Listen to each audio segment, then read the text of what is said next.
this is the 100% pure, undiluted castor oil. First of all, what is castor oil? Okay. It is a multi-purpose oil used to deeply hydrate the skin and support healthier looking hair, brows, and lashes, okay? And this one feels rich and clean and intentionally made right out of the bottle, all right?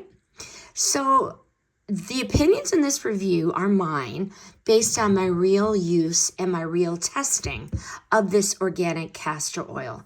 The product was provided by the brand.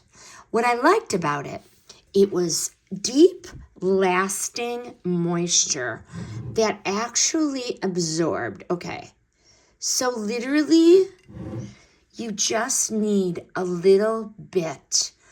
And this oil, this one oil, is going to simplify your routine by working for the hair, the skin, the brows, and the lashes in little doses. Nothing a lot, very small amounts, okay?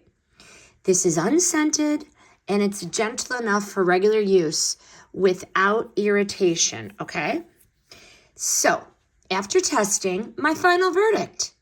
This here is the kind of product that you're going to keep reaching for because it quietly gets the job done. Again, you need the smallest amount. The smallest amount. Because you need the smallest amount, it's so easy to use. You're not going to overdo it, okay? And this one, the Balm of Gilead Organic Castor Oil, is a solid choice for anyone curious about castor oil. I had to research the uses of castor oil and wanting an easy and effective way to work with castor oil into your daily routine, okay? Highly recommend this one.